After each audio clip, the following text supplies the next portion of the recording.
Les bontés de l'Éternel ne sont pas épuisées. Ses compassions ne sont pas à leur terme. Elles se renouvellent chaque matin. Oh, que ta fidélité est grande. Amen. Merci Seigneur parce que nous venons donc dans ce lieu aujourd'hui.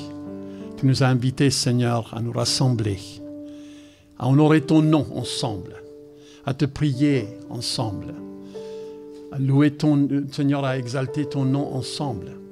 Tu nous as invités, Seigneur, aussi à apprendre comment déposer nos soucis, nos fardeaux au pied de la croix. Et comment choisir de repasser dans notre cœur ce qui donne de l'espérance. Combien de personnes, Seigneur, autour de nous n'ont pas d'espérance. Mais nous savons que même si on arrive dans un moment dans lequel nos circonstances, dans lequel les tempêtes nous assaillent, nous savons, Seigneur, que ta paix ne part jamais. Elle est toujours là. Ta paix, Seigneur, et se sentir rassuré en toi. Merci, Seigneur, parce que ce matin, nous voulons élever nos voix, élever nos cœurs vers toi. Exalter ton nom. Au nom de Jésus. Amen. Alléluia. Lèvons-nous, nous allons chanter « Quelle grâce incomparable » qui brise le pouvoir du mal, de la mort. C'est le roi de gloire. Alléluia. Il est le roi des rois. Utilisons nos mains. Utilisons nos voix. Alléluia. Et louons le Seigneur.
Quelle grâce incomparable, quelle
Seigneur, nous pensons à tout ce que tu as fait, Seigneur.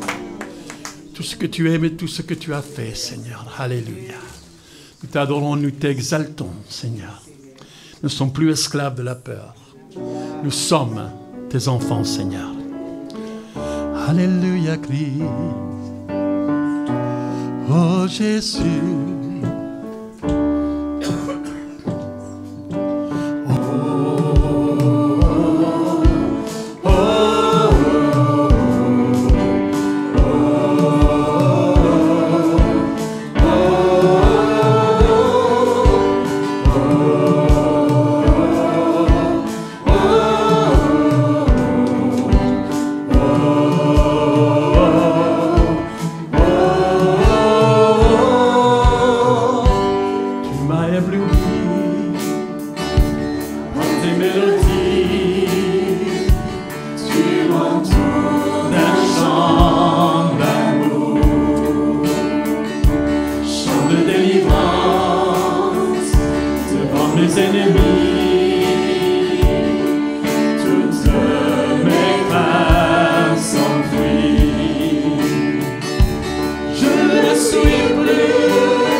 Tu m'as sauvé, alors je peux chanter.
Tu ne changes pas.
Alléluia Christ, oh Alléluia, ce qui nous donnera de l'espérance, Alléluia, ce qui nous donnera de l'espérance à chaque instant.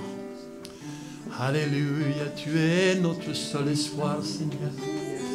Oh Jésus, ton peuple te célèbre, Seigneur, dans chaque église locale, Seigneur, qui se rassemble aujourd'hui, Seigneur, à Paris, dans la région parisienne. Ton peuple se lève, Seigneur, oh Dieu, pour proclamer ta grandeur. Oh, nous lèvons, Seigneur, pour proclamer ta grandeur. Alléluia, alléluia. Oh, si nous proclamons, Seigneur, ton nom. Alléluia, Jésus. Vous tous, peuple, Alléluia, alléluia. célèbre Dieu des cris de joie, car l'Éternel, le Très-Haut, est redoutable. Il est un grand roi sur toute la terre. Il nous assujettit des peuples. Il met des nations sous nos pieds. Il nous choisit notre héritage, la gloire de Jacob qu'il est. Dieu monte au milieu des cris de triomphe. L'Éternel s'avance au son de la trompette. Chantez à Dieu, chantez.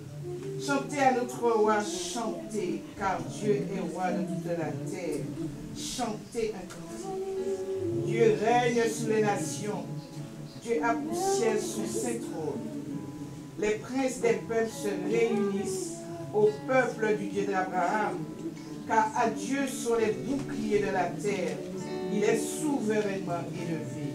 Alléluia. Seigneur, nous voulons t'élever encore ce matin, Seigneur, parce que tu es digne, Seigneur, de notre amour, de notre adoration, Seigneur Jésus, de notre reconnaissance. Sois élevé à la plus haute place, Seigneur. Sois honoré pour qui tu es, Seigneur. Reçois la louange de notre cœur ce matin, Seigneur, parce que tu le reçois, parce que tu aimes la louange de ton peuple qui monte vers toi, Seigneur. Sois loué, aimé, adoré pour qui tu es. Alléluia, alléluia, amen. Tu fais un chemin, tu opères des miracles. Tu tiens tes promesses. Lumière dans les ténèbres, mon Dieu. C'est ce que tu es. Alléluia. Tu es là, présent parmi nous. Je t'adore. Je t'adore. Tu es là, agissant parmi nous. Je t'adore. Je t'adore. Tu es là, présent parmi nous. Je t'adore. Je t'adore. Tu es là, agissant parmi nous. Je t'adore. Je t'adore. Tu fais un chemin au Père des miracles. Tu tiens tes promesses, lumière dans les ténèbres, mon Dieu. C'est ce que tu es. Tu fais un chemin au Père des miracles. Tu tiens tes promesses, lumière dans les ténèbres, mon Dieu. C'est ce que tu es.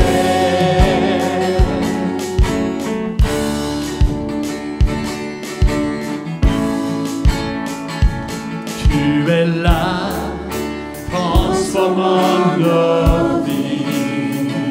Je t'adore. Je t'adore. Tu es là, tu ressors le cœur brisé.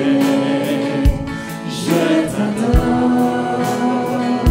Je t'adore. Tu fais un chemin au Père des miracles. Tu tiens tes promesses, lumière dans les ténèbres, mon Dieu. Voilà qui tu es. Tu fais un chemin au Père des miracles. Tu tiens tes promesses, lumière dans les ténèbres, mon Dieu. Voilà qui tu es. Voilà qui tu es. Voilà qui tu es. Voilà qui tu es. Voilà qui tu es. Voilà qui tu es. Voilà qui tu es. Voilà qui tu es. Voilà qui tu es. Et quand je ne le vois pas, tu es là. Et quand je ne le sens pas, tu es là. Tu agiras encore. Tu agiras encore. Et quand je ne le vois pas, tu es là. Et quand je ne le sens pas, tu es là.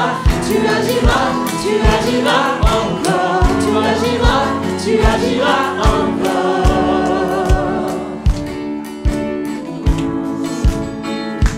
Tu es là, présent parmi nous. Je t'adore, je t'adore. Tu es là, agissant parmi nous. Je t'adore, je t'adore. Élevons nos mains vers le Seigneur, alléluia. Petits et les grands, élevons nos mains vers le Seigneur, alléluia Jésus. Oh, alléluia, alléluia, alléluia. Alléluia, sois exalté Seigneur.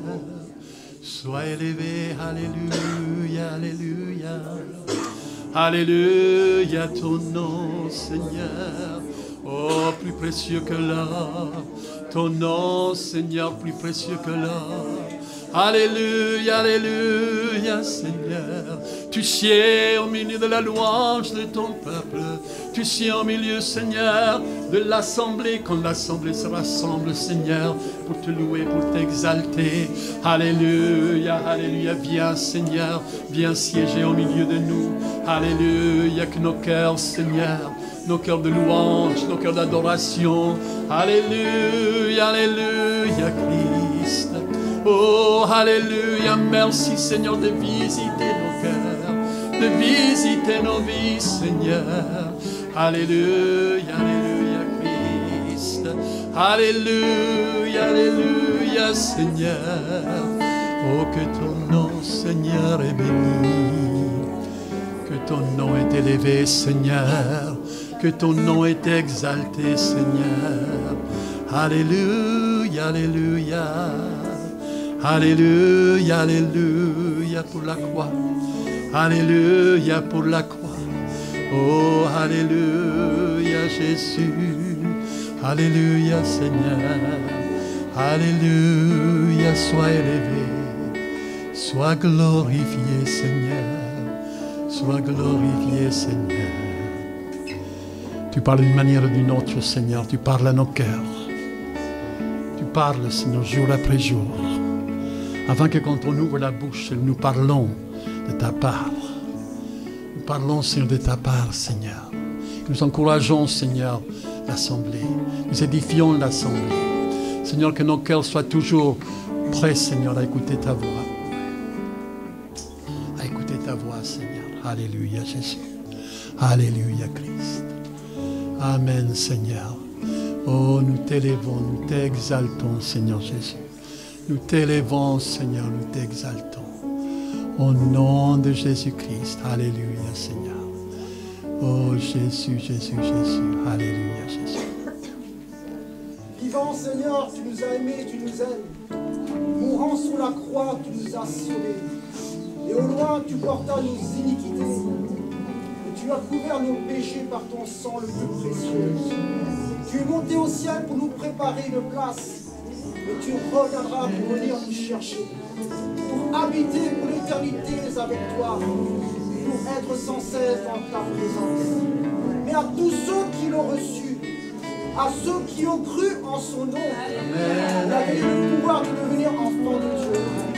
Et nous avons contemplé une gloire comme la gloire du Fils du Dieu vivant, venu du Père céleste. Oh, quelle espérance, Seigneur, tu donnes! Quelle espérance tu nous donnes, Seigneur. Toi qui es le ressuscité des morts. Toi qui es venu nous apporter la vie. Et la vie éternelle, Seigneur. La vie, cette grâce que tu nous donnes, c'est de te connaître toi seul, le véritable Dieu vivant. Toi qui es le Christ. Toi qui es le Messie. Toi qui es le porteur de la bonne nouvelle. Oui, tu es vraiment digne, Seigneur. Tu es vraiment digne de gloire. Digne d'être célébré, Seigneur, dans ton nom l'assemblée des saints, Seigneur. Gloire à ton Seigneur.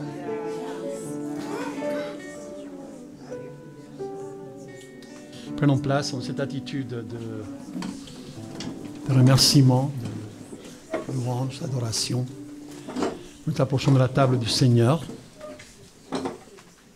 Sachons que C'est un jour de réjouissance.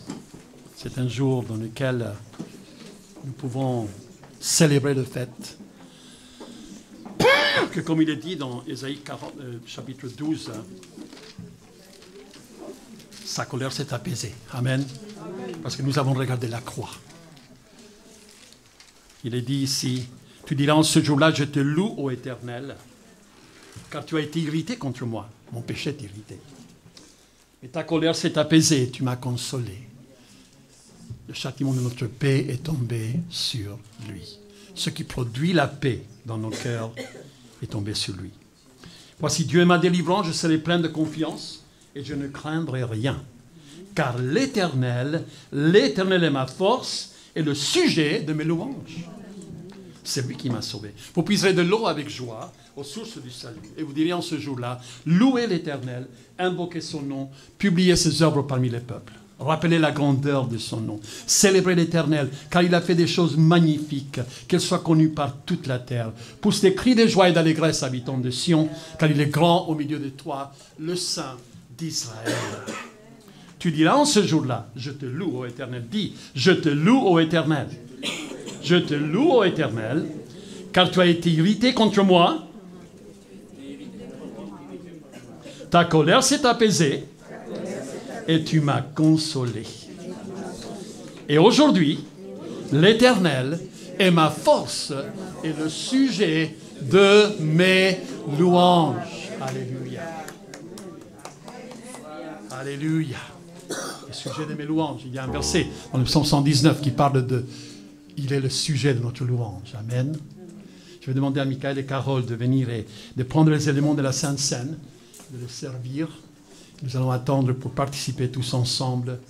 On va chanter ce chant qui dit « Merci Jésus, tu me libères. » Alléluia. Christ mon sauveur, tu m'as sauvé. Alléluia Jésus. Merci Jésus.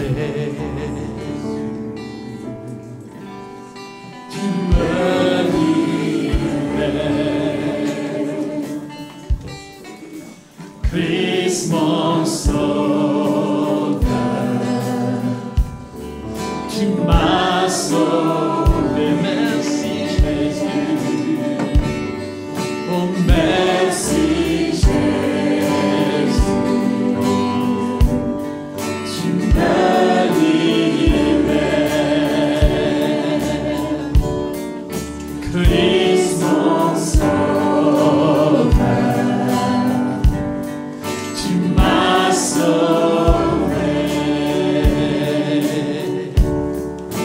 Ta grâce est un torrent, se déverse sur moi.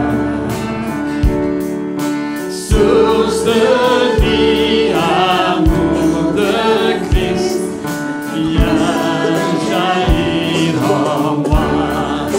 Merci Jésus, tu me libères. Christ mon sauveur, tu m'as sauvé. Oh merci Jésus,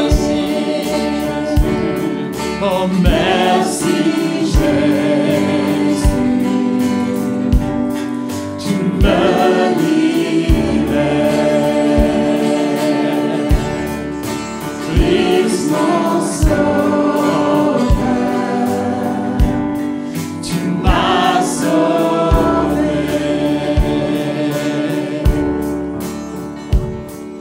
Prends ma vie affranchie, marquée par ton amour. Tout à toi dévoué, pour voir venir ton règne. Oh merci Jésus, tu me libères.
Carole, tu veux?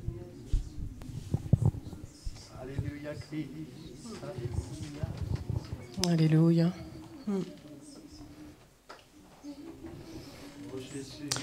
Merci Seigneur. Merci Seigneur pour ta fidélité dans nos vies. Merci Seigneur pour ton sacrifice sur la croix.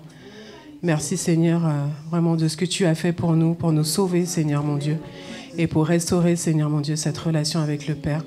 Seigneur mon Dieu, nous voulons élever ton nom aujourd'hui Seigneur mon Dieu et te dire voilà, merci de tout notre cœur en assemblée Seigneur mon Dieu. Alléluia, gloire à ton nom Seigneur. Gloire à ton nom Seigneur. Merci Amen, pour tout Seigneur Jésus. Alléluia. Alléluia. Merci. Amen, merci Seigneur Amen. Jésus. Merci Seigneur. Jésus, alléluia.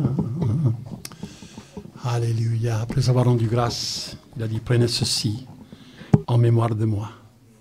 Toutes les fois que vous mangez le pain, que vous buvez la coupe, faisons-le en mémoire de lui et en annonçant que nous sommes un peuple de la Sainte Seine, un peuple de la croix, un peuple qui a été gracié, alléluia, par notre Sauveur. Participons, prenons le pain, alléluia.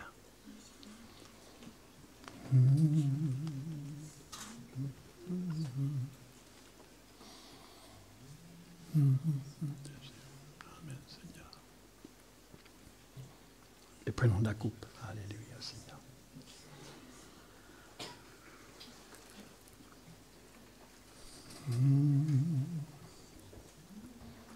Alléluia, merci Seigneur.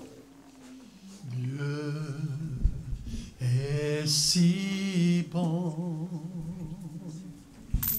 Dieu est si bon. Dieu est si bon. Il est si bon pour moi. Je l'aime tant. Je l'aime tant. Je l'aime tant. Il est si bon pour moi. Oh, Dieu est si bon. Dieu est si bon. Dieu est si bon. Dieu est si bon. Il est si bon pour moi.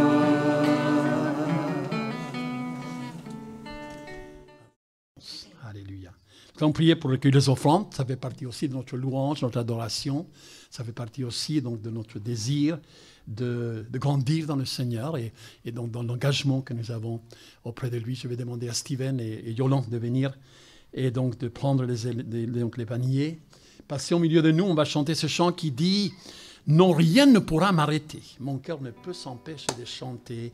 Tout en moi veut s'écrier, car toi seul est glorifié. » Amen.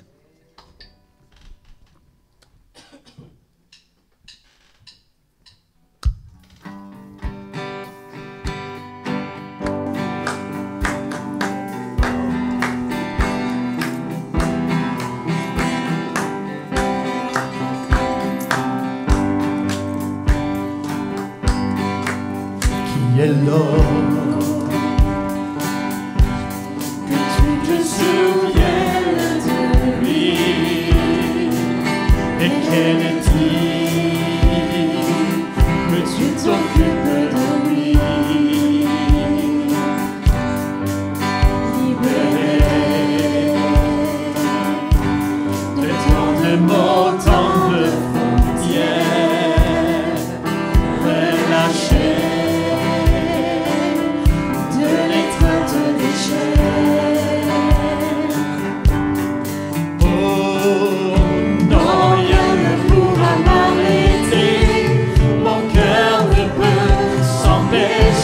chanter, tout en moi veut s'écrier.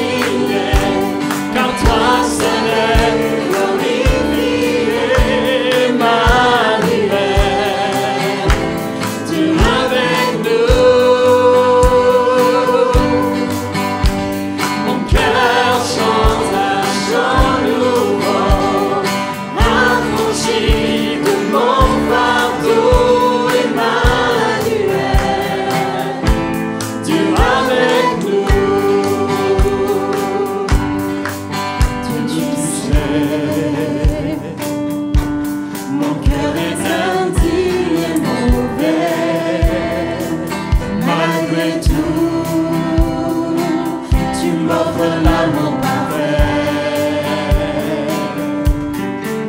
Libéré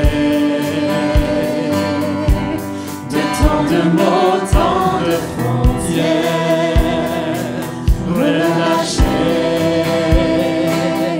de l'étreinte des chairs. Non, rien ne pourra m'arrêter, mon cœur ne peut s'empêcher de chanter. Tout en moi me sait crier, car toi seul est glorifié. Emmanuel, tu es avec nous. Mon cœur chante un chant nouveau, affranchi de mon fardeau. Emmanuel, tu es avec nous. Oh, tout en moi me sait crier, car toi seul est glorifié. Emmanuel, tu es avec nous. Mon cœur chante un chant nouveau, affranchi de mon fardeau. Emmanuel, Dieu avec nous. Au regard de cette croix, bien humble et mauvais homme, accepte-le d'un cœur reconnaissant. Au regard de cette croix, bien humble et mauvais homme, accepte-le d'un cœur reconnaissant.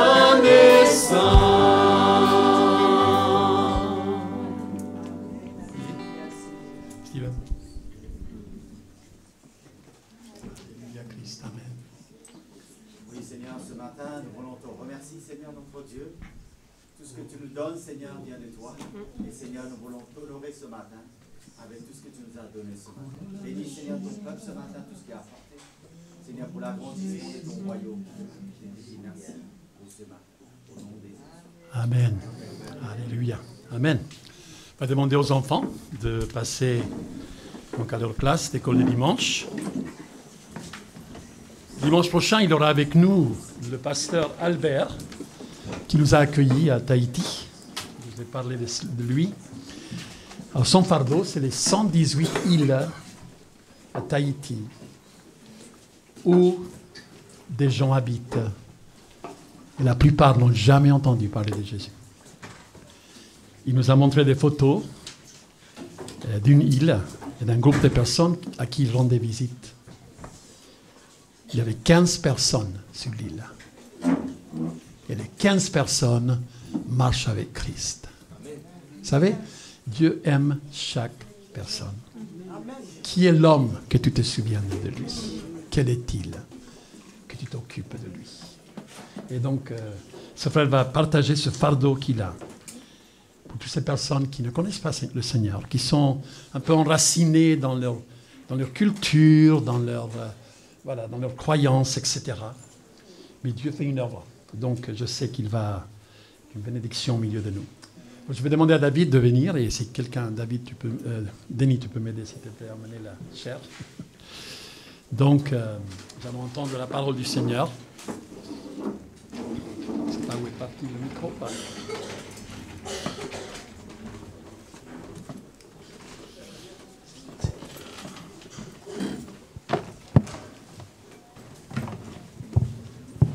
Donc, rappelez-vous aussi, toutes les sœurs, vous êtes invitées à rester après donc, la réunion. Vous avez votre rencontre, votre repas ensemble. Les frères, si vous pouvez les aider à mettre les tables à la fin, au cas où. Voilà. Merci. Amen. Amen. C'est encore une joie pour moi d'être devant vous ce matin. Vraiment, c'est vrai que c'est conduit parce que toute la semaine, j'étais touché par ce que je vais vous dire là, mais principalement par le psaume 91. Celui qui demeure à l'ombre du Très-Haut repose à l'ombre du Tout-Puissant. Celui qui demeure à l'abri du Très-Haut repose à l'ombre du Tout-Puissant. Et je me disais, effectivement, c'est toujours formidable comment Dieu peut à chaque fois venir à notre secours. À chaque fois, je ne sais pas pour vous, mais moi j'ai toujours le chic pour me mettre quelquefois dans des situations qui me dépassent. Et à chaque fois, j'en suis toujours à revenir à Seigneur, aide-moi. Et voilà, je voulais vous partager ça ce matin. Donc ce matin, on va parler principalement de deux choses. Premièrement, le souvenir et deuxièmement, l'apprentissage. Puisque ces deux notions, qui sont le souvenir et l'apprentissage, ça forme l'expérience. Quand on se souvient mais qu'on n'a rien appris, c'est pas de l'expérience. Et quand on a appris mais qu'on s'en souvient pas, c'est pas de l'expérience non plus. Amen. Amen. On va partir effectivement sur, quelquefois ça nous arrive de le chanter, Ebenezer, le secours de Dieu. Amen. Amen. Alors, quelle est la traduction d'Ebenezer ? La traduction d'Ebenezer, sa signification en français, elle est plutôt claire, c'est la pierre du secours. Cette pierre, c'était le lieu commémoratif à l'époque d'une victoire d'Israël. Le peuple d'Israël avait vu Dieu intervenir et en considérant cet événement passé, il voulait que ce souvenir soit conservé. De manière, il voulait poser quelque chose pour pouvoir s'en souvenir et voilà, se souvenir de cette victoire et de ce qu'ils avaient appris dans cette victoire. Un peu comme il peut nous arriver quelquefois, je ne sais pas si c'est le cas, quand vous allez en vacances, de ramener quelque chose qui, quand vous allez l'avoir chez vous, va vous rappeler quand vous y étiez. Ça vous arrive aussi ? Amen. Justement, parlons apprentissage. Attendez, il peut nous arriver de garder des objets d'endroits ou de moments qui ont été riches en bénédiction ou en apprentissage. Et justement, on va parler d'apprentissage. Est-ce que le secours de Dieu a marqué nos vies ? Ou est-ce qu'on s'est toujours débrouillé tout seul en lui demandant de bénir ou d'intervenir dans ce qui se passait dans nos vies ? C'est de ça dont on va aussi parler ce matin. Que pouvons-nous en tirer pour nous aujourd'hui du secours de Dieu ? De cette affirmation, en plus qu'a fait le prophète Samuel en disant, on va le lire. Alors l'histoire, pour être un peu plus clair dans Ebenezer, elle se trouve en grande majorité dans le chapitre 4 jusqu'au chapitre 7 du livre d'1 Samuel. Si vous voulez la lire, vous verrez que ça s'est passé de manière assez claire. Il y a eu une pierre qui a été posée, effectivement, en souvenir d'une victoire. Mais le problème, comme souvent, il y a toujours des petits soucis, c'est que par rapport à cette victoire, le peuple, alors effectivement là il s'agit d'Israël, mais on peut, je pense, à chaque fois se rapprocher aussi du peuple, le peuple d'Israël dans ce qu'on a aussi à apprendre, c'est que de par cette victoire, ils s'étaient un peu endormis. Ils avaient fait rentrer des dieux étrangers, ils avaient fait rentrer des astartés, des choses qui étaient synonymes de fertilité, qui étaient synonymes de choses qui n'avaient rien à voir avec l'Éternel. Si vous lisez dans effectivement toute la continuité du chapitre 4 et du chapitre 5, vous verrez que le peuple a cru s'en sortir en amenant l'arche, qui était symbole de la présence de Dieu. Ils se sont dit, waouh! Avec ça, c'est sûr qu'on va gagner. Et quelquefois, et voilà, même les ennemis qui, à l'époque, étaient les Philistins, se sont dit, ah, attention, ils amènent l'arche de l'Éternel, peut-être qu'il faut qu'on se méfie. Et puis, ils y sont allés quand même, et ils ont gagné. C'est-à-dire que l'arche de l'Éternel a été prise. Mais encore une fois, dans l'apprentissage qu'on avait à avoir de ça, ils ont essayé de le mettre à côté du dieu Dagon. Et une première fois, la statue du dieu Dagon s'est inclinée. Ils ont réessayé encore une fois de le mettre à côté du dieu Dagon. La statue du dieu Dagon s'est retrouvée avec les deux bras cassés et encore une fois inclinée. Et puis ensuite, plusieurs choses se sont passées de manière à ce qu'ils ont dit non. Il y a vraiment le Dieu d'Israël et les autres. Et quelquefois, on veut essayer, et c'est ça l'apprentissage qu'on a, on veut essayer de faire cohabiter Dieu avec d'autres choses dans nos vies. Et on se retrouve toujours à dire non Seigneur, tu passes en premier. Mais ces choses-là sont toujours présentes. Il faut quelquefois savoir s'en séparer. Et c'est ça l'apprentissage, en tout cas pour moi, qui avait de clair dans le chapitre 4 jusqu'au verset 7. On va essayer peut-être de lire 1 Samuel, chapitre 7, du verset 1 à 14. Peut-être c'est un peu long, mais en tout cas, je crois que c'est nécessaire. 1 Samuel, chapitre 7, verset 1 à 14.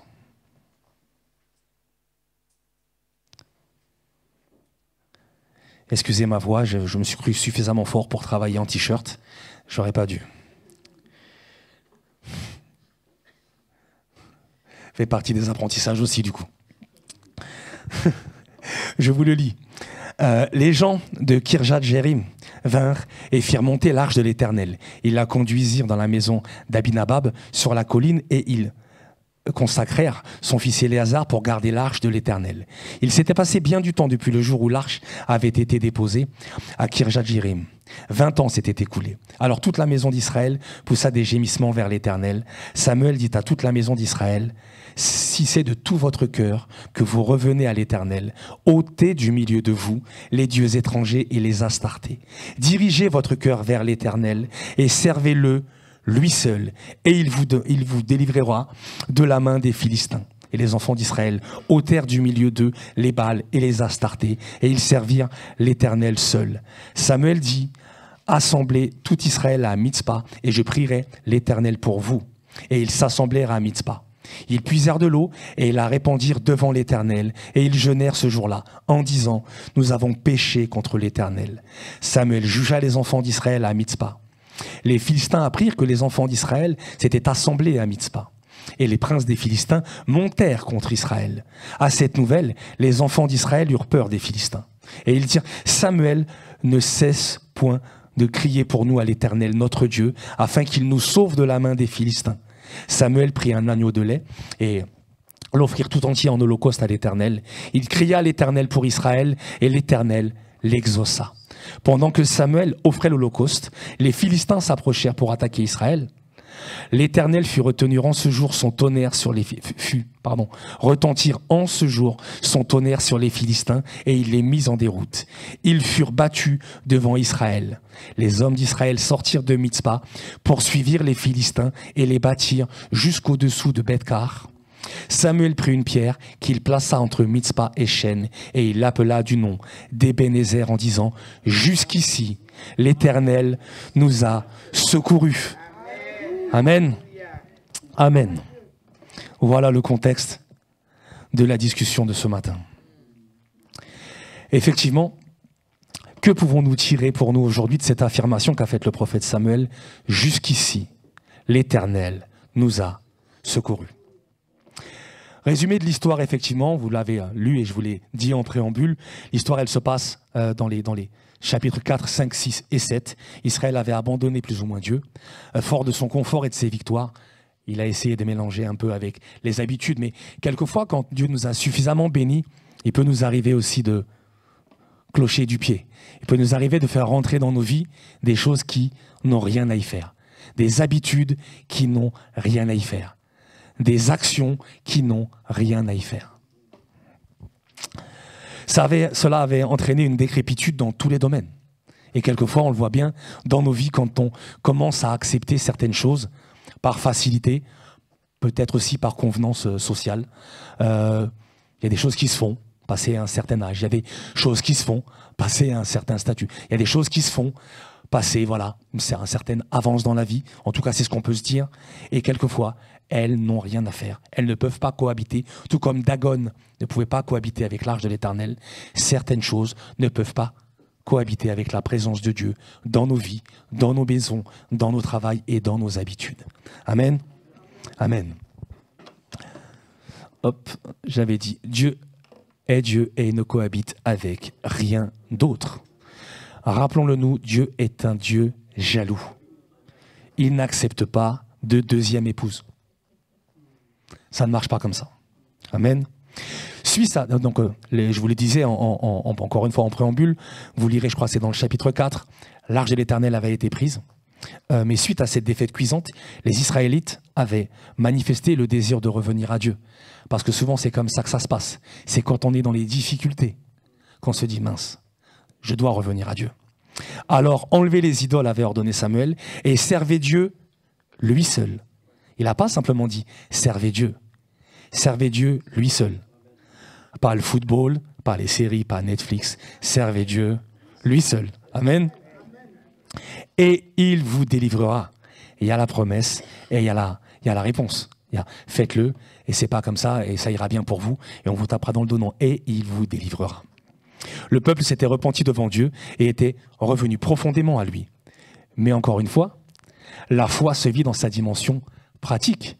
C'est bien beau de revenir à Dieu. C'est bien beau de dire Seigneur, viens. Seigneur, je reviens profondément à toi.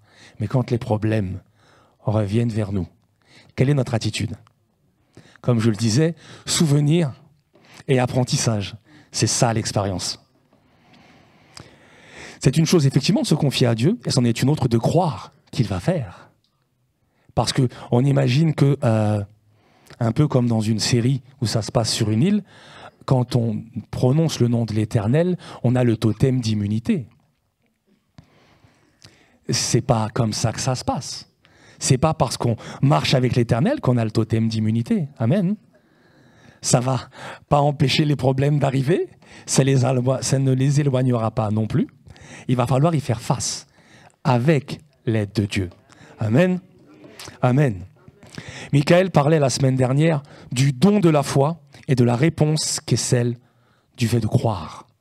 Dieu nous a donné la foi, mais il nous appartient de croire. Amen. Quelle a été la réaction des Philistins? Ils se sont dit, oh mince, il y a l'arche de l'Éternel, on n'y va pas? Non. Donc, on va attaquer et battre Israël. Amen. La peur a envahi le camp israélite, vous vous souvenez, qui s'est adressé à Samuel en lui disant « N'arrête pas de prier, n'arrête pas de crier à l'Éternel pour nous. » Ils se sont dit « Ok, là, ça devient difficile.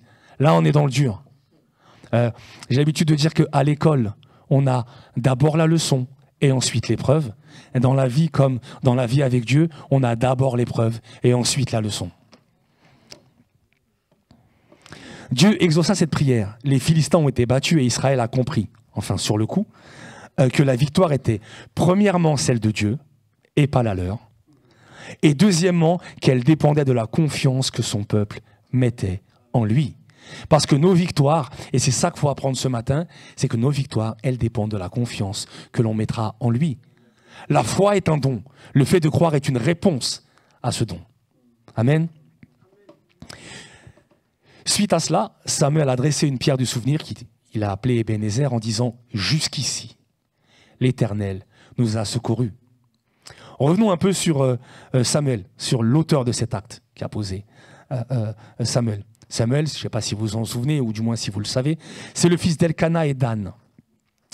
Les préambules de sa vie, encore une fois, sont visibles dans les chapitres 1 et 2 du livre d'un Samuel. Et il fut le dernier des juges et prophètes, enfin, c'est ça le dernier des juges et prophètes d'Israël, à l'époque des rois Saül et David. L'étymologie de son nom, Shemuel ou Samuel, venant de Shama, entendre, écouter, et El, Dieu puissant. On voit donc que Dieu utilise des outils qui sont faits pour ça. On n'ouvre pas une porte avec un tournevis. Sauf quand vraiment on n'a que ça. Amen. Dieu a utilisé des gens précis. Et quelquefois, soyez forts, si vous avez des dons, exercez-les, mais exercez-les dans le cadre que Dieu vous a offert. Ne vous perdez pas en temps, en énergie à aller servir d'autres choses ou à faire d'autres choses. Amen. La signification de son prénom et son acte de mémoire, Ebenezer, sont déjà des pistes de compréhension pour la suite. Quel enseignement pouvons-nous en tirer? Alors, c'est vrai que c'est écrit petit. C'est le problème des diapositives qu'on fait sur ordinateur. Alors, on va débriefer ensemble. Premièrement, Dieu cherche une relation basée sur l'expérience de sa présence. Comment? Le secours de Dieu est lié au retour vers lui. D'abord le SOS, puis la reconnaissance.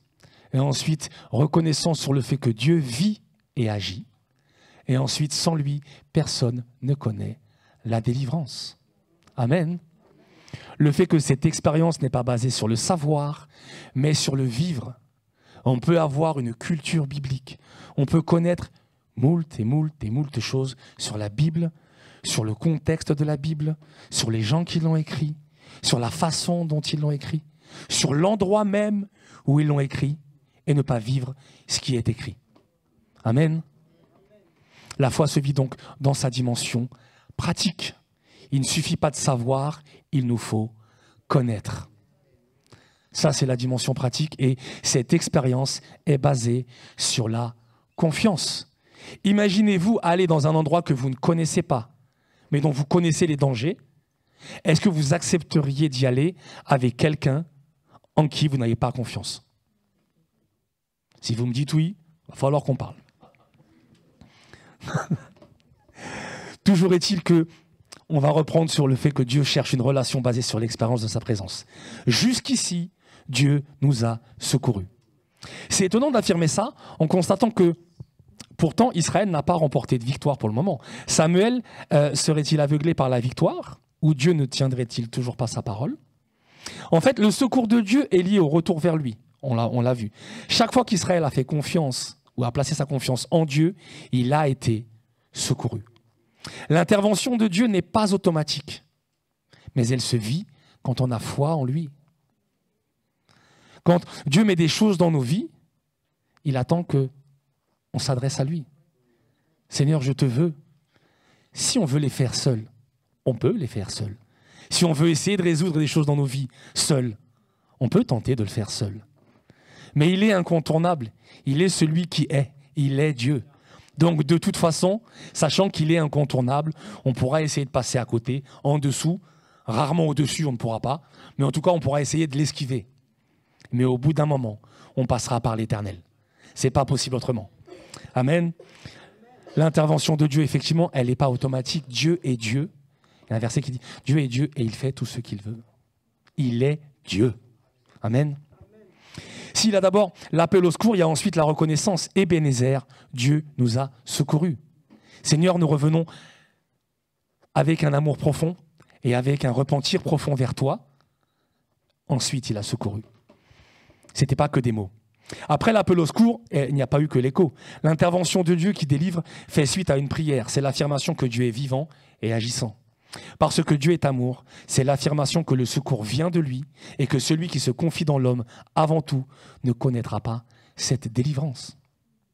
Oui, on peut se tourner quand on est dans des problèmes vers des gens qui savent, vers des gens qui ont déjà vécu ça, vers des gens qui ont peut-être plus l'habitude de certaines situations.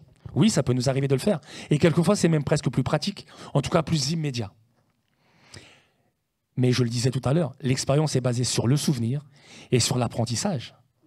C'est-à-dire que souvent on dit « Seigneur, pourquoi tu ne me sors pas d'ici ?» Et sa réponse peut être déguisée, c'est « parce que tu n'as toujours rien appris ». Quelquefois, on se demande pourquoi Dieu refait les mêmes choses dans nos vies. « Mais Seigneur, je suis déjà passé par là. » Ah, tu te souviens que tu es déjà passé par là. Mais qu'as-tu appris? Qu'est-ce que maintenant j'ai encore envie de t'apprendre? Comment je veux t'émonder? Comment je veux t'affiner? Comment je veux précisément te polir? C'est ça la question à se poser. Et quelquefois, on est dans la plainte. Seigneur, encore ça, encore comme ça. Ça peut être bêtement, hein. Encore ce collègue, encore cette situation, encore ces discussions de famille, Seigneur. Encore le fait de devoir se justifier, Seigneur. Oui, parce que tu vas apprendre. Et fort de cette expérience, tu pourras dire, comme Samuel a pu, poser cette pierre et dire, jusqu'ici, Dieu m'a secouru. Jusqu'ici, Dieu nous a secourus. Amen. Amen. Deuxièmement, cette expérience n'est pas basée sur le savoir, mais sur le vivre. En fait, ça va de pair avec ce que je vous partageais au tout début. C'est la différence entre le don de la foi et sa dimension pratique et le fait d'y croire. On peut vous équiper d'un parachute. On peut vous former sur l'utilisation d'un parachute. On peut vous louer les avantages d'avoir un parachute quand vous allez être devant la falaise et que vous allez devoir sauter. Tout ce qu'on vous a dit avant, va falloir y croire. Parce que vous allez devoir sauter. Donc, d'une manière générale, là, on va voir si vous y croyez ou si vous n'y croyez pas. C'est devant la falaise, c'est devant l'épreuve, c'est devant le problème qu'on va voir si on croit ou si on ne croit pas. Amen. Parce que si vous n'y croyez pas, vous aurez beau demander toutes les explications possibles, vous ne sauterez pas. Oui, mais est-ce que tu peux me réexpliquer? On l'a déjà tous fait. Est-ce que tu peux me réexpliquer? J'ai pas bien compris. Est-ce que je dois tirer avant, après? Non, on a très bien compris. C'est juste qu'on a un peu de mal à croire qu'un petit bout de tissu de 2 mètres sur 5 va suffire à amortir notre chute et ne pas nous tuer. Amen. Amen. En effet, ce n'est pas une question de connaissance, mais c'est une question de cœur. Amen.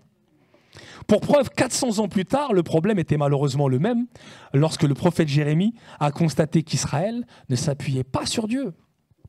Maudit soit l'homme. Donc je vais vous le mettre, je crois que c'était cette diapo-là. Ouais, Jérémie 7, 7, 8. 7 ou 17 ? Oh, je ne sais pas. 17, je crois que c'est 17.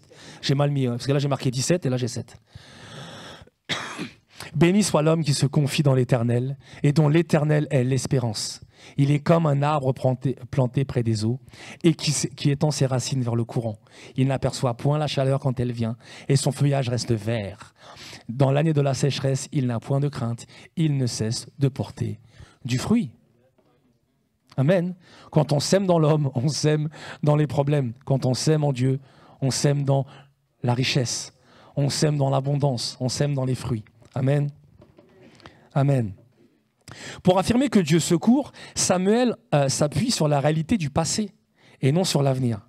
Je ne sais pas si vous avez remarqué le temps qui est utilisé.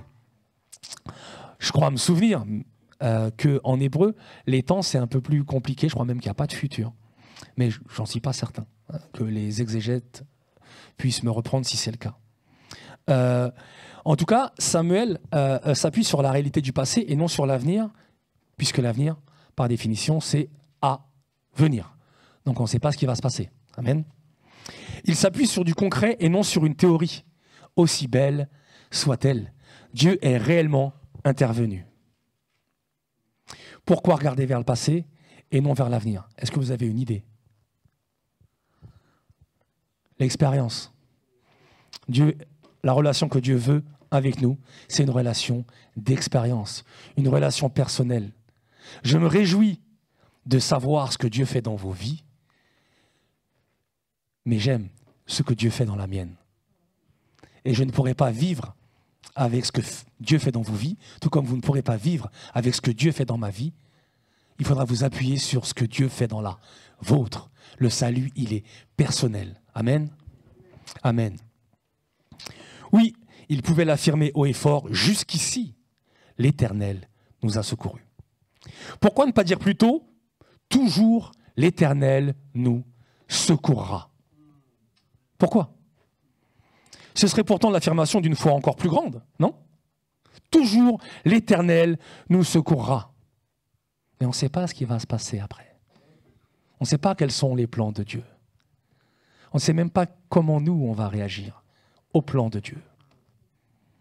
Et deuxièmement, qui sommes-nous, nous, pour imposer à Dieu quoi que ce soit? Amen.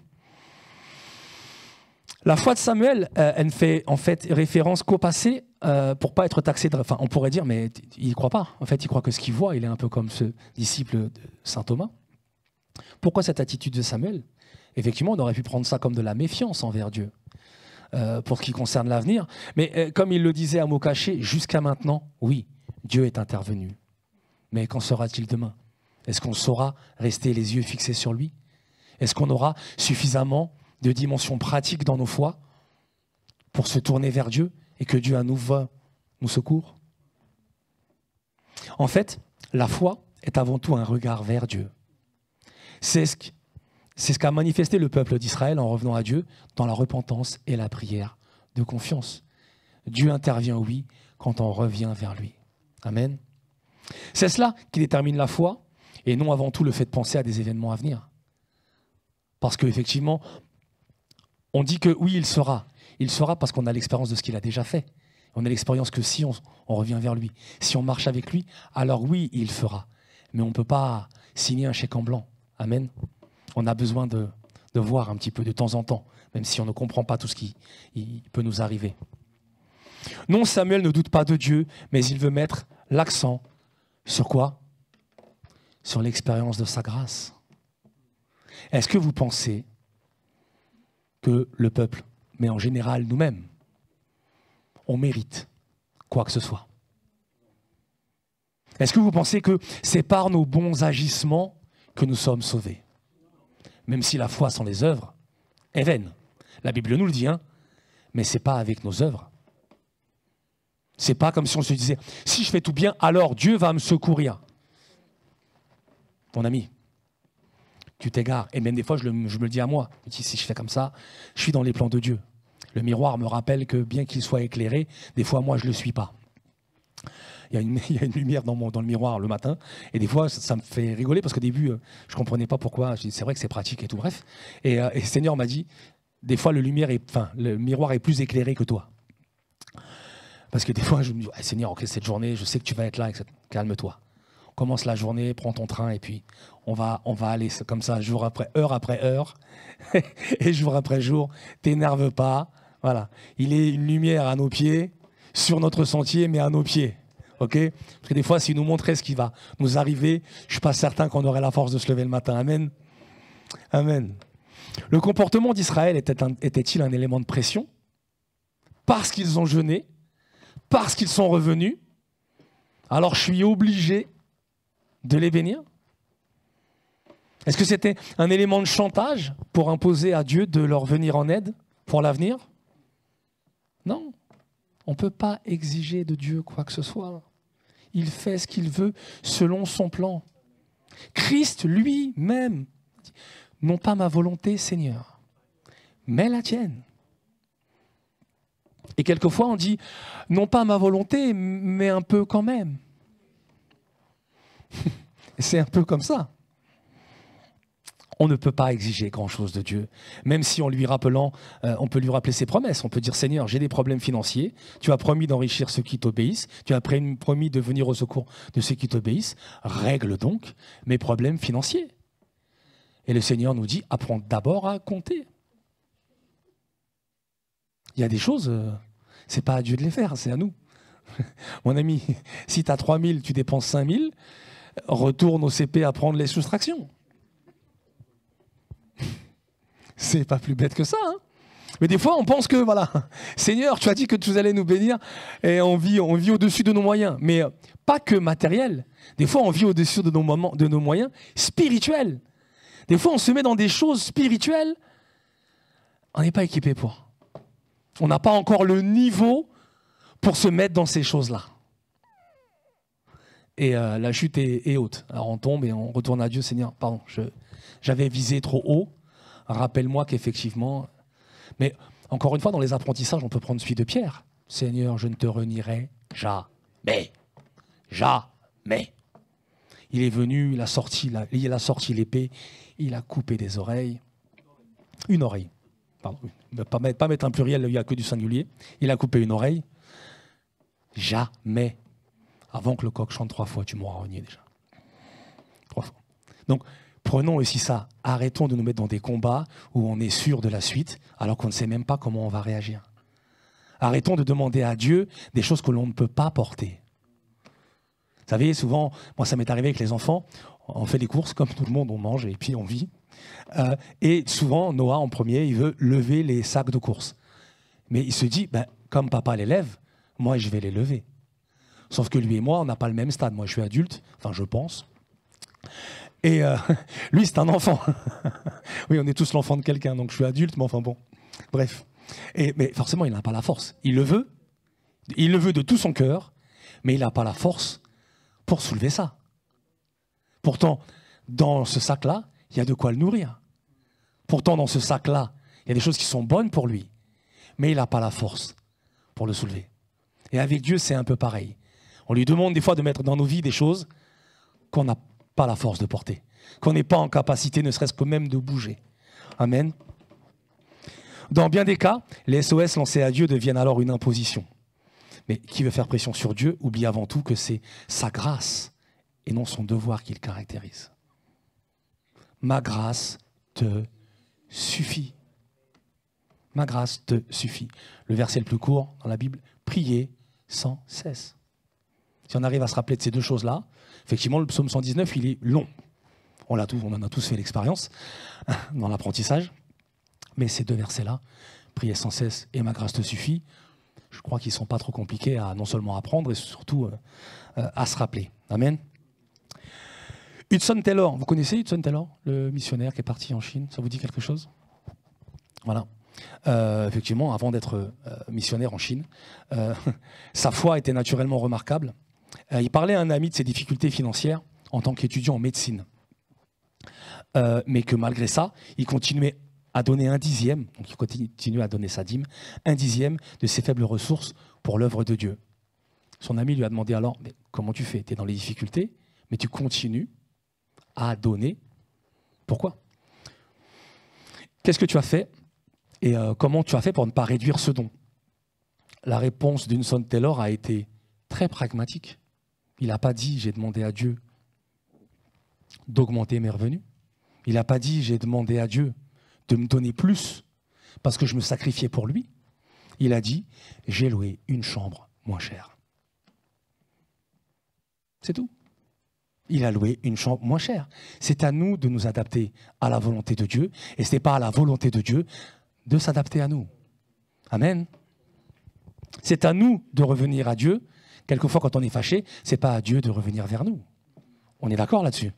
Amen.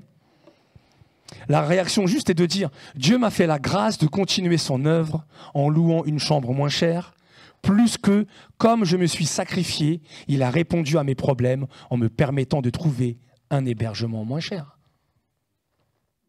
Il m'a fait la grâce de trouver un hébergement moins cher. Et pas parce que je me suis sacrifié, il a fait.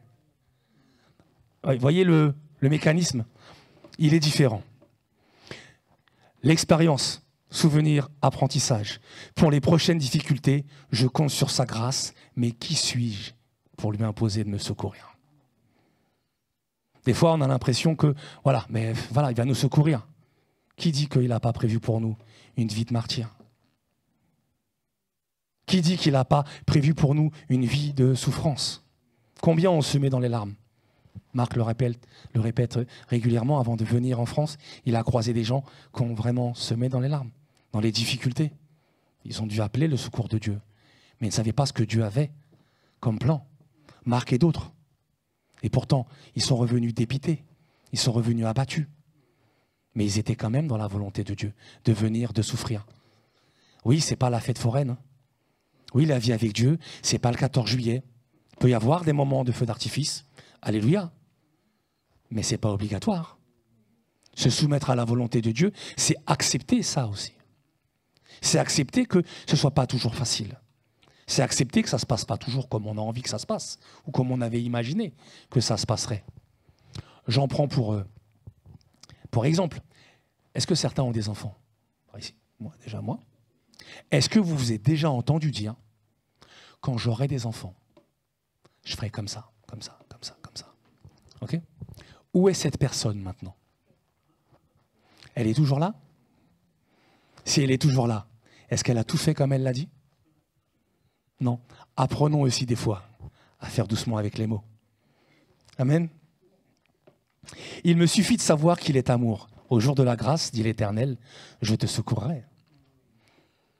Ésaïe 49:8, ainsi parle l'Éternel, au temps de la grâce, je t'exaucerai. Par grâce, pas par obligation. Amen. Quand Jésus va mourir et laisser ses disciples, il va même diriger leur regard vers le passé, en leur disant, quand je vous ai envoyé sans bourse, sans sac et sans souliers, avez-vous manqué de quelque chose? Ils répondirent, de rien. C'est pas, le verset ne dit pas, je vous enverrai sans bourse, sans sac et sans souliers, et vous ne manquerez de rien. C'est quand je vous ai envoyé, sans souliers, sans tout. Qu'est-ce que vous avez manqué? Non, rien. Parce que l'expérience se base sur le souvenir et l'apprentissage. En ayant vécu ça, ils étaient prêts pour la suite.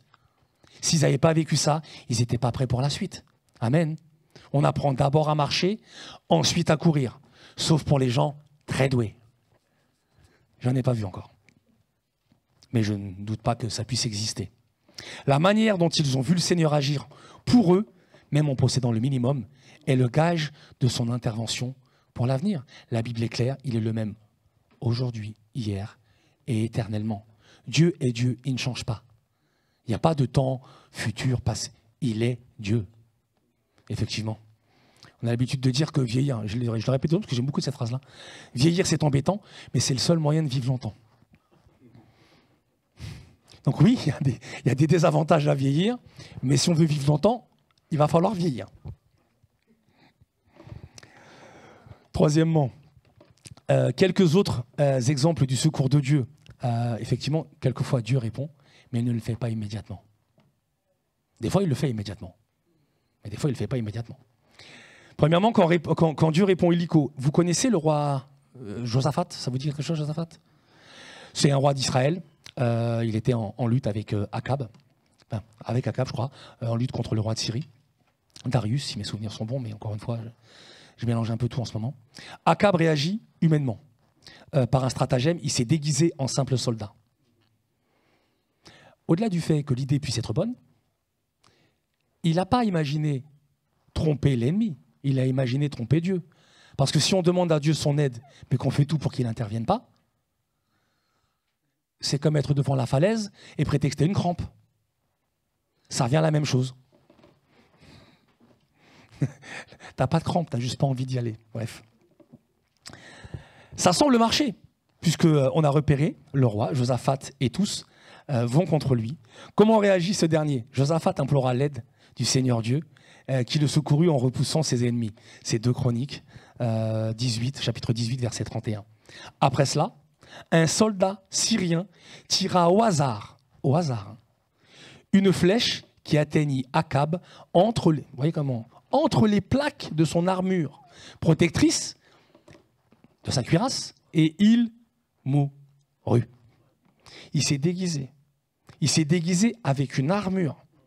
Donc déjà, il y avait du travail de déguisement. Il n'est pas simplement venu avec une cotte de maille tranquille. Un soldat syrien, au hasard, ça le touche lui, entre les plaques, et il meurt. Il n'y a pas de hasard avec Dieu. J'ai l'habitude de dire que le hasard, c'est quand Dieu fait les choses incognito. C'est tout. Encore une fois, Dieu a répondu, mais il l'a fait immédiatement. Tu veux tricher? Je vais te rappeler qui est Dieu. Tu veux ne pas croire que ce que tu vois devant toi, c'est perturbant et que tu veux m'aider. N'oublie pas que ce n'est pas toi qui m'aide, c'est moi qui t'aide. Amen. Deuxièmement, quand Dieu répond plus tard que ce qu'on voudrait. Vous vous rappelez de la maman de Samuel? Anne. La mère de Samuel a composé un chant de reconnaissance où elle dit « Mon cœur se réjouit en l'Éternel, car je me réjouis de son secours ». 1 Samuel, chapitre 2, verset 1. Mais cela faisait des années qu'elle attendait ce secours. En effet, elle était stérile. Son mari avait pris une deuxième femme, qui avait des enfants et qui se moquait d'Anne, qui n'en avait pas. Il est où ton Seigneur? Il est où ton Seigneur? Moi, j'ai des enfants, toi, t'en as pas. Toi, tu crois en lui, moi, j'y crois pas. Ça doit énerver. Hein. Mais là, je vous le fais en version comique. Mais quelquefois, est-ce que ça vous a pas énervé, ça aussi, des fois? Pourtant, elle se réjouissait en l'Éternel. Je me réjouis de ton secours. Ça faisait des années qu'elle était stérile. Il y a de quoi se poser de sérieuses questions quand on lit à 2 reprises « L'Éternel l'avait rendue stérile ». L'Éternel. C'est pas l'Éternel l'avait rendu stérile. Où est donc le secours de Dieu, on pourrait se dire. Mais Anne prie, malgré ses questions et ses doutes, elle confie à Dieu son problème et sa douleur. Seigneur, je reviens vers toi. Seigneur, je me confie en toi. Seigneur, dans cette stérilité, je veux apprendre de toi. Seigneur, dans cette difficulté, oui, je veux apprendre que tu es Dieu. Et que je ne peux pas t'imposer de me donner des enfants si tu as choisi de ne pas le faire. Et en l'occurrence, il avait choisi de ne pas le faire. Et quelquefois, on croit savoir mieux que Dieu ce qu'il nous faut. On croit savoir mieux que Dieu les choses, le déroulement de certaines choses pour nos vies. Et ce n'est pas comme ça que ça se passe. Au temps de Dieu, il l'a secouru. Encore une fois, vous pouvez lire l'histoire dans 1 Samuel. Le fait aussi que jusqu'au bout, ça aurait été une épreuve, puisque la voyant prier dans son cœur, voyant bouger ses lèvres, quelle fut la réaction du prophète Élie? Il l'a pris pour quelqu'un qui était saoul. Et quelquefois, quand on est dans la douleur et qu'on continue à s'adresser à Dieu, les gens nous prennent pour des fous. Les gens se disent « Sors d'ici, Dieu n'a rien pour toi ». Vous avez déjà entendu cette douloureuse phrase « Dieu n'a rien pour toi ». Dieu n'a rien pour toi ici. Ou Dieu n'a rien ici. Ça a été le cas, je crois, à Dieppe à un moment donné. Où Dieu n'a rien pour... Et pourtant, Élie, c'est pas n'importe qui, c'est pas quelqu'un qui passe. C'est pas un passant qui passe, on va dire ça comme ça, mais c'est Élie. Donc toujours garder à l'esprit que même les grands hommes ne sont que des hommes. Que même les grands prophètes ne sont que des prophètes. Que même de grands messagers ne sont que des messagers. Qu'on peut se réjouir d'une musique, mais on ne peut pas glorifier une guitare. C'est le musicien. Amen. Amen. Au temps de Dieu, il l'a secouru. Son fils n'est pas devenu n'importe qui. Son fils, c'est devenu le prophète Samuel. Il est devenu le prophète Samuel. Cette dame-là était stérile depuis des années. Elle continuait à chanter « Le Seigneur m'a secouru ». Dieu est intervenu. Son fils est devenu le prophète Samuel. Autre histoire, Jairus, l'histoire d'un père.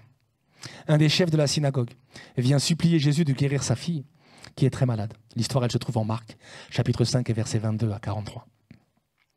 Jésus part avec lui pour se rendre dans sa maison. Vu la gravité de la maladie, il l'avait déjà fait. Il aurait pu la guérir de loin, en Wi-Fi. Enfin, Wi-Fi parce que c'est l'image mentale qu'on a tous. Il aurait très bien pu, de là où il était, dire « Va, ta fille est guérie ».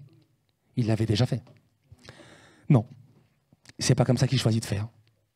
Donc là, encore une fois, on peut apprendre que quelquefois, c'est pas parce qu'on a vu faire d'une manière qu'il va toujours faire de cette manière-là. Amen. Et en plus, ils s'arrêtent. Ils sont en train de marcher. Jésus s'arrête. Pourquoi il s'arrête? Parce qu'il a une entorse? Parce que... Non. Pour la simple raison que quelqu'un l'a touché. Imaginez-vous la scène. C'est votre enfant. Vous allez chercher Jésus. Il vous dit, OK, on va y aller. Vous, ce qui vous importe, c'est la santé de votre enfant. Sur le chemin, oh, quelqu'un m'a touché. Envie de lui dire, on s'en fout. On va voir ma fille, là.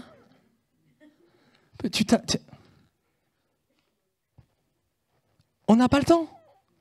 On y va. Quelqu'un l'a touché. Et en plus, il prend son temps. Il discute avec cette personne. Seigneur, fais-le après. Ma fille, oublie pas. On reste focus. Non, il parle. Il discute. J'imagine même la tête de Jairus en train de regarder le Seigneur. Dire, oh, j'étais là en premier. J'ai demandé moi en premier. En plus, il l'a guéri. Ok, super. Maintenant ma fille. Ce temps qu'ils ont perdu, il a été fatal. Quelqu'un vient au-devant de Jairus et on vient lui annoncer que sa fille est morte. Encore une fois, imaginez que c'est votre enfant. Si on ne s'était pas arrêté, s'il l'avait fait autrement. Et là, on se met à comprendre comment quelquefois aussi on peut se mettre à genoux. Seigneur, si tu avais fait ça. Seigneur, si tu avais permis ça. Seigneur, si... je suis Dieu. Je suis le Créateur. Tu es la créature. Tu es soumis à mon autorité. Je ne suis pas soumis à la tienne. Amen.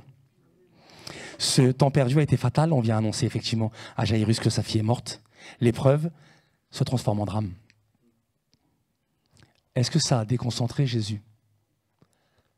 Pas du tout. Pas du tout. Il lui a dit quoi? Ne crains pas. Crois seulement.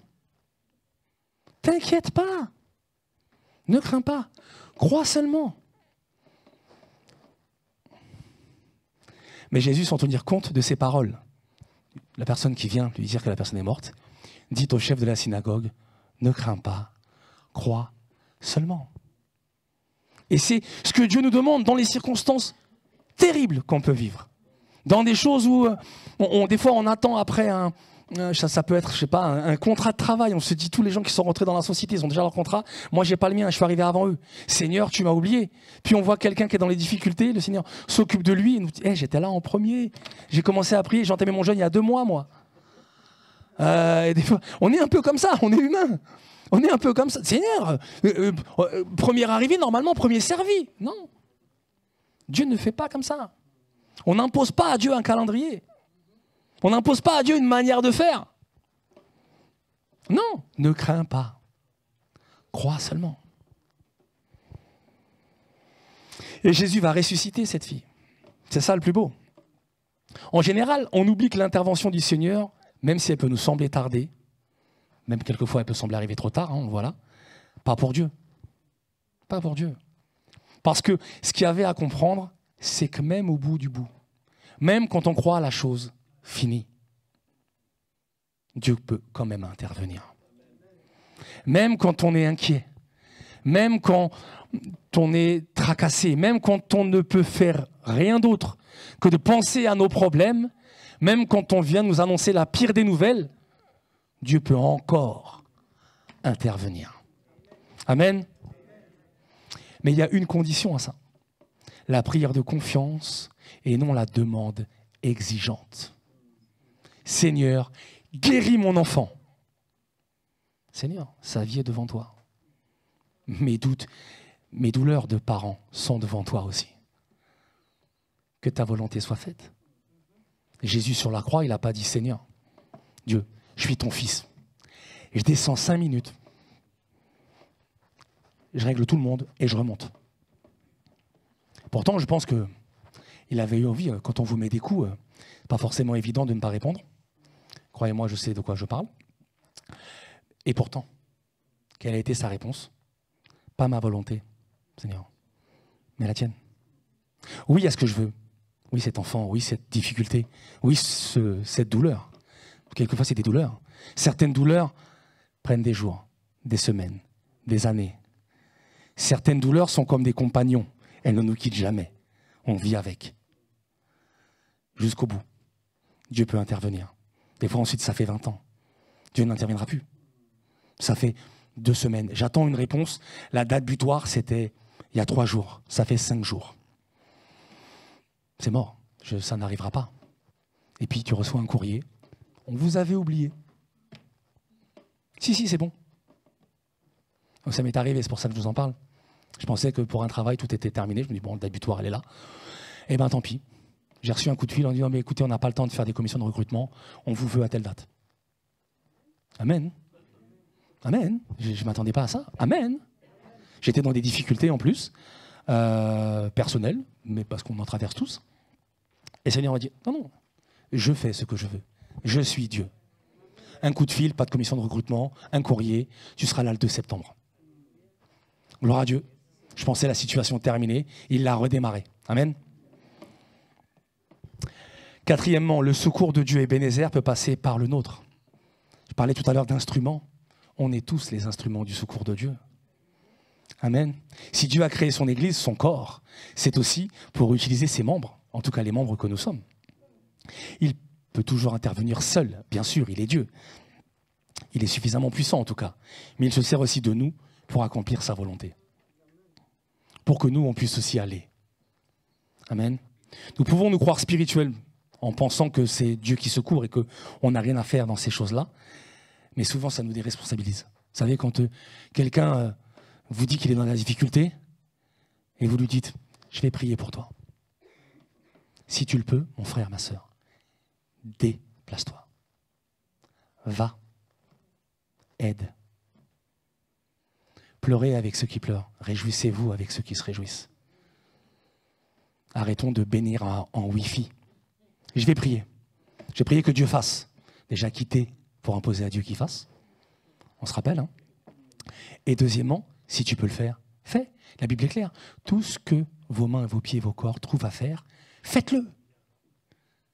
N'attendez pas. Faites-le. Tu trouves quelque chose? Fais. Fais. Amen. Quelquefois, ça nous déresponsabilise. Ça fait de nous des simples spectateurs. On est assis et on regarde le film se dérouler. Ça se passe bien. Mais si on est comme ça, c'est qu'il y a un problème. On oublie la manière dont se finissent les 4 évangiles. Aller de toutes les nations, faire des disciples. La base première de nous tous ce matin, c'est le discipulat. Amen. C'est pas d'être exégète c'est de faire des disciples. Amen.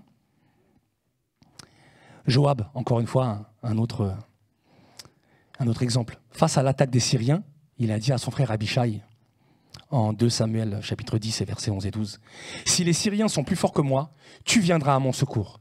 Et s'ils sont plus forts que toi, j'irai à ton secours. Et que Dieu fasse ce qui lui semblera bon. » Il n'a pas dit, si les Syriens sont plus forts que toi, je prierai. Si les Syriens sont plus forts que moi, tu prieras. Et le Seigneur nous exaucera. Il n'a pas dit ça. Hein. Il a dit, je viendrai t'aider. Toi, tu viendras m'aider. Et malgré le fait que moi, je vienne t'aider, et que toi, tu viennes m'aider, sur qui on compte, non pas sur l'aide réciproque de 2 frères, mais que le Dieu fasse ce qui lui semblera bon. Ils avaient même admis le fait que ils pouvaient perdre, y compris la vie, si Dieu en avait choisi ainsi. Résultat, ils ont battu les Syriens et les Ammonites alliés. La reconnaissance de notre besoin d'être aidé est un premier pas. La première étape de résolution d'un problème, c'est d'admettre qu'il y en a un. Amen. L'aide mutuelle est voulue par Dieu. Nous sommes aussi ce bras, quelquefois, de Dieu. Nous sommes aussi cette capacité à faire de Dieu. Maintenant, on n'est qu'un instrument. Et quelquefois, c'est difficile à accorder un instrument. Ça fait pas mal de temps maintenant que j'apprends à essayer de jouer de la guitare. Et je peux vous assurer, je ne suis pas encore Jimi Hendrix. Hein. Très très loin de là pour le moment. À moins que Dieu intervienne, Seigneur, si tu m'entends. Mais pour le moment, ça reste relativement compliqué. On n'est que des instruments. Et c'est ce que je voulais vous passer ce matin. On n'est que des instruments, mais il faut être toujours au diapason. Toujours, en tout cas, suffisamment accordé à Dieu. Et ne jamais perdre de vue que, malgré la belle musique qui peut sortir de nos vies, malgré la belle musique qui peut sortir de nos assemblées, nous ne sommes que des instruments. Amen. Amen. La reconnaissance de notre besoin d'être aidé, effectivement, l'aide mutuelle est voulue par Dieu. Au-delà de cette entraide, il y a la confiance en Dieu, mais elle n'élimine pas le soutien mutuel. En quoi nous intéresser aux autres et pouvoir les aider? Effectivement, simplement, nos vies, est-ce qu'elles sont dédiées à récolter le fruit de nos efforts? Ou est-ce que c'est le fruit d'accomplir la volonté de Dieu en suivant l'exemple de Christ et de ceux qui nous ont précédés? Si je vous ai donné l'exemple de Jairus, si j'ai donné l'exemple de Anne, si je vous ai donné l'exemple de Josaphat, d'Akab, de Joab, c'est pas simplement pour vous dire, moi je sais, vous savez pas. C'est aussi qu'on doit pouvoir prendre des exemples et s'appuyer sur ces exemples. En se disant, comme Samuel, jusqu'ici, l'Éternel nous a secourus.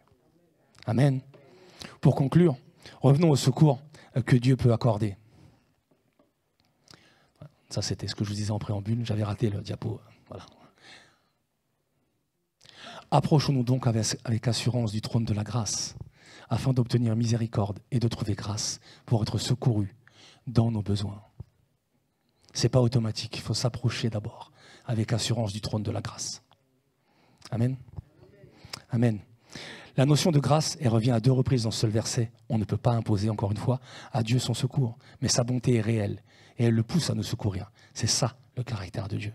Il n'est pas obligé, mais étant donné que sa caractère principal, c'est l'amour, il nous aime, il nous secourt. Mais il est obligé de rien. Amen. Seulement notre notion du temps, elle n'est pas toujours la même.